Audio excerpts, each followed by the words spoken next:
안녕하세요. 주식망고입니다. 이번에는 좀 새로운 주제를 가지고 와봤어요. 그것은 바로 국내 부동산 리츠 시장의 활성화와 관련된 스토리입니다.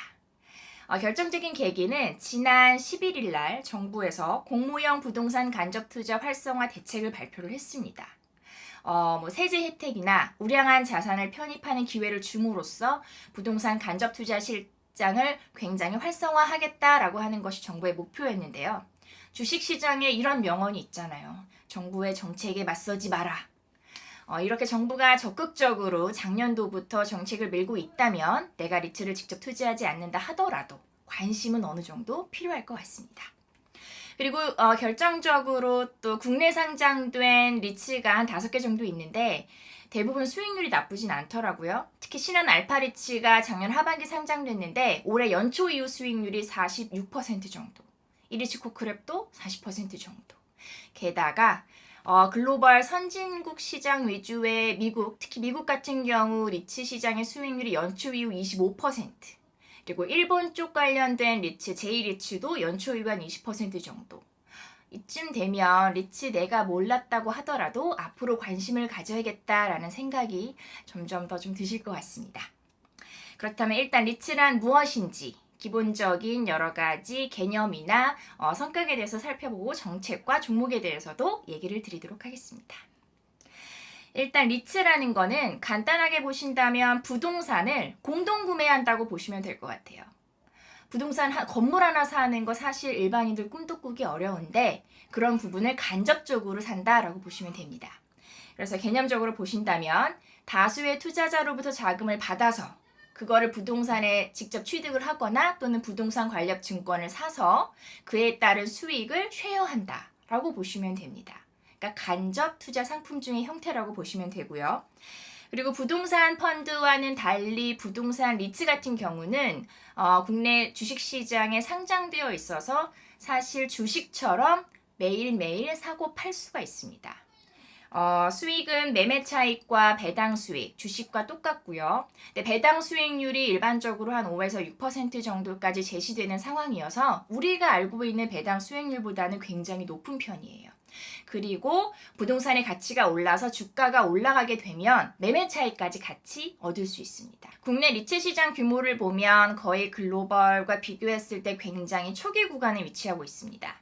우리나라 부동산 간접 투자 규모가 2016년에 100조 정도 됐었거든요. 2018년도에는 160조로 늘어났더라고요. 근데 공모와 관련된 부동산 리츠나 부동산 펀드는 5억에서 6억으로 거의 늘지 않았어요. 그러니까 대부분이 49인 이하로 투자되는 사모 쪽 위주로 발달이 된 거죠. 사모펀드의 열풍이 사실은 굉장히 대단했잖아요. 지금도 진행되고 있지만 조국도 사모펀드였죠. 그래서 정부는 이렇게 우량 자산 같은 경우도 다 사모 쪽 위주로 유리하게 되어 있고 실질적으로 공모랑 사모랑 세제 혜택이 별로 차이도 없었고 오히려 공모 같은 경우에는 오히려 설립 요건이나 이런 게 더 까다로워서 사람들이 더 기피하는 부분을 이번에 바로 잡고자 이렇게 공모 시장 확대로 조금 더 초점을 맞추고 있는 것 같습니다. 근데 글로벌 리츠 시장은 굉장히 달라요. 우리나라와 다르게 많이 발전을 했고 특히 앞으로 리츠를 진짜 보셔야 하는 여러 가지 이유가 글로벌 리츠 선진국인데도 불구하고 시장 수익률이 20% 이상을 넘었고 글로벌 기관 투자자 입장에서도 대체 투자에 대한 욕구가 많이 늘어나고 있기 때문에 이런 부분이 여러 가지로 좀 아다리가 맞다라고 그런 생각이 들더라고요. 글로벌 리츠 역사를 보면 일단 미국은 1960년대부터 시작을 했는데 정부 위주로 역시 적극적인 세제나 여러 가지 정책을 기반으로 발전을 했더라고요. 그리고 아시아 리츠 같은 경우는 홍콩이나 싱가포르나 일본 등이 유명한데 얘네들은 2001년 정도부터 발달하기 시작을 했습니다.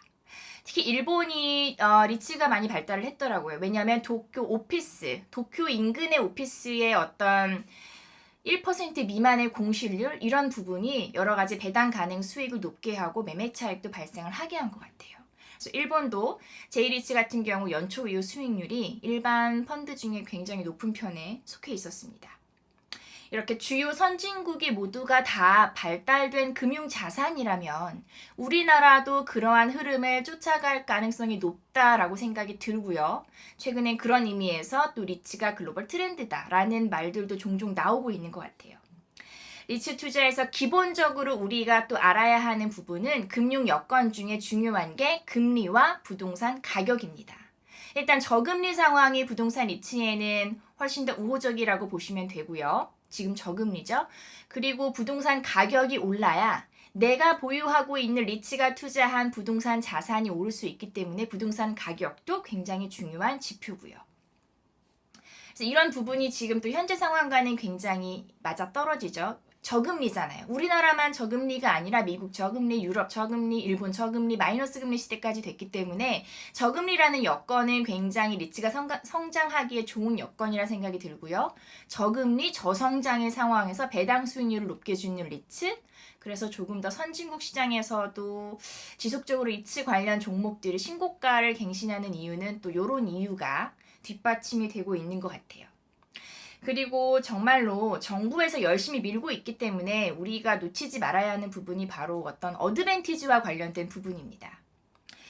국내 리츠가 상장 초입기라고 하는 부분이 발달이 덜 되어 있다라고 볼 수도 있겠지만 또 반대로 해석을 하다 보면 배당 수익률을 조금 더 높게 가져갈 가능성이 있고요. 투자자를 유인하기 위해서.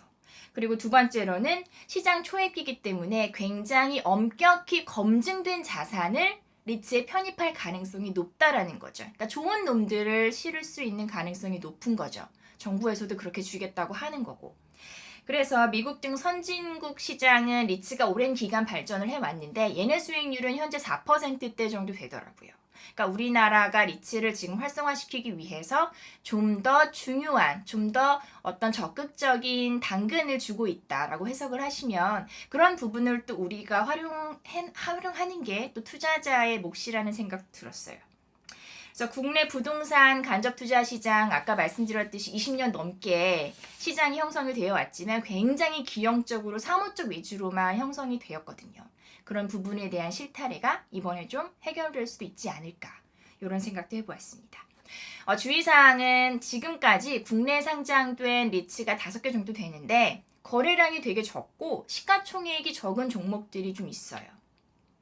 그래서 일평균 거래 대금이라던가 시가총액 그리고 편입한 자산의 형태를 꼭 살피고 투자를 진행하셔야 되고요. 그리고 리츠라고 안정적이다라고 생각을 할 수 있지만 또 성장성도 보셔야 됩니다.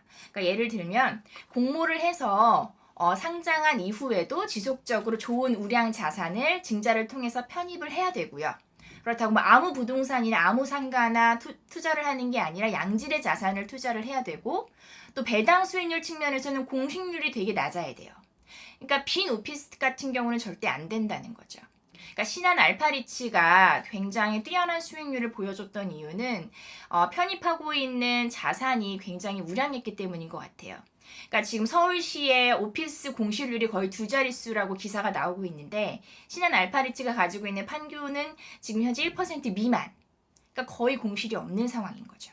그리고 상장한 이후에도 최근에 뭐 용산 쪽도 편입을 추가로 하면서 우량한 자산을 또 이렇게 증자를 통해서 가져가는 모습을 보면 좀 더 매력을 느끼는 것 같아요. 시장이 그런 면에서. 그래서 오늘은 여기까지 살펴보고요. 다음 시간에는 도대체 정부에서 어떤 밑밥을 던지고 있는지 이 부분에 대해서도 살펴보도록 하겠습니다.